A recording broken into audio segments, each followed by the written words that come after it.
is. And capitalism, what he sees in capitalism psychically is that it tries to sort of dispel the human condition, and it doesn't work. Interesting. He's a great guy. I want to please send me on my text message. Send me a link to the. I did. I just sent it to you, buddy. Beautiful. All right, I'm going to check around. I'll see you momentarily. All right, buddy. All right. I have to check out the friends of. Wow, you throw in El Normo cocktail hour and he does an Irish goodbye. What a class act. Scott, are you Irish?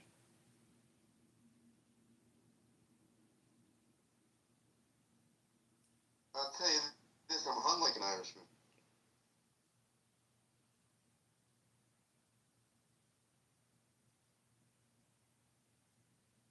Okay, so we're gonna shut down the El Normo cocktail hour because I'm gonna go take a hot bath. But before I do, I'm trying to get through this book. So I'm gonna read to you on the virtue of tolerance.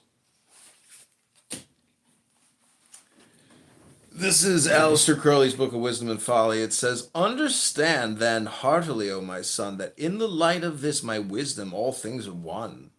Being of the body our perfect lady knew it, proper, necessary, and perfect. There is then none superfluous or harmful, and there is none honorable or dishonorable more than another.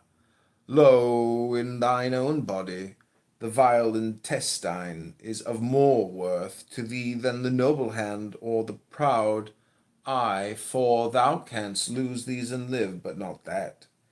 Esteem therefore a thing in relation to thine own will, preferring the ear if thou love music, and the palate preferring the ear, and the palate if thou love wine, but the essential organs of life above these. Have respect also to the will of thy fellow, not hindering him in the way, save as he may overly jostle thee in time. For by the practice of this tolerance thou shalt come sooner to the understanding of this equality of all things in Our Lady knew it, and so the high attainment of universal love.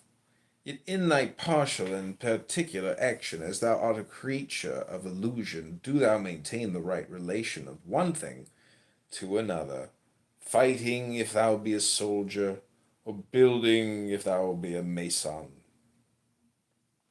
For if thou hold not fast this discipline and proportion, which alloweth its true will to every part of thy being, the error of one shall draw all after it into ruin and dispersion." This is called On the Formula of the Dying Gods, De Formula Deorum Morientium. And then I'm going to head out of here. "Alas, my son, this hath been fatal constantly to many a man of noble aspiration, that these words were hidden from his understanding. For there is a balance in all things, and the body hath charter to fulfill his nature, even as the mind hath. So to repress one function is to destroy that proportion which is wholesome, and where indeed all health and sanity have consistency.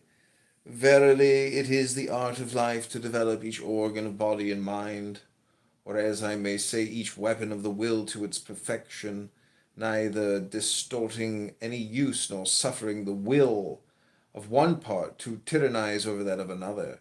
And this doctrine, be it accursed, that pain and repression are wholesome and profitable in themselves, is a lie, born of sin and of ignorance, the false vision of the universe and of its laws, that is the basis of the adverse formula of the slain God.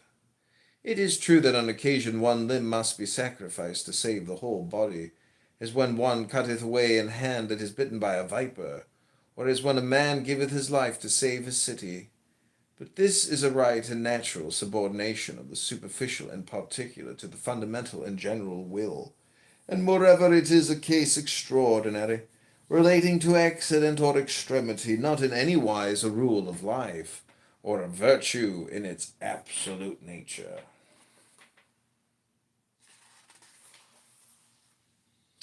Okay.